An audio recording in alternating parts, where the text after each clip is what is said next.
Alors, la question des résidus antimicrobiens dans les viandes, c'est pas nouveau. Ça remonte à bien longtemps, puis surtout dans notre industrialisation de l'élevage. Il faut comprendre aussi que les fermes se sont développées, spécialisées, et dans les fermes industrielles, bien, l'alimentation est faite bien souvent ailleurs, et les antibiotiques ont été utilisés beaucoup pour bien sûr prévenir des maladies, mais on a découvert que c'était intéressant pour stimuler la croissance, au-delà même de leur fonction de prévention des maladies. Alors, c'est un stimulant de croissance.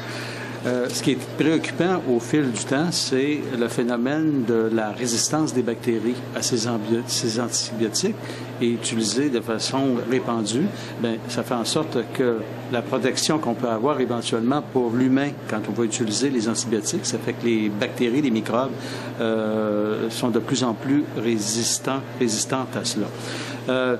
Il reste que toute la question du contrôle des résidus médicamenteux, c'est préoccupant. Plus récemment, le gouvernement Harper a annoncé des compressions importantes dans l'administration fédérale. Pour l'Agence d'inspection des aliments, c'est, par exemple, au Canada, là, c'est 10 %.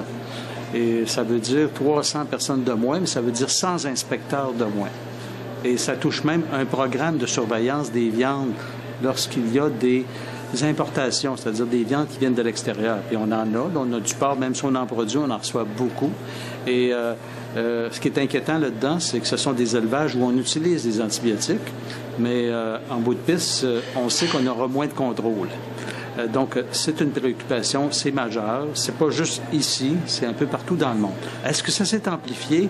Je ne pense pas. Mais la préoccupation s'est amplifiée parce que on craint de plus en plus la résistance aux antibiotiques. Ce qui est particulier ici au Québec, en vertu de la loi sur la pharmacie, la loi sur les médecins vétérinaires, puis la loi sur la protection sanitaire des animaux, depuis une vingtaine d'années, le Québec s'est donné un dispositif vraiment intéressant qui fait que les médicaments utilisés pour les fins d'élevage, les fins animales, doivent être faits sous prescription vétérinaire, ce qui n'existe pas ailleurs dans d'autres provinces.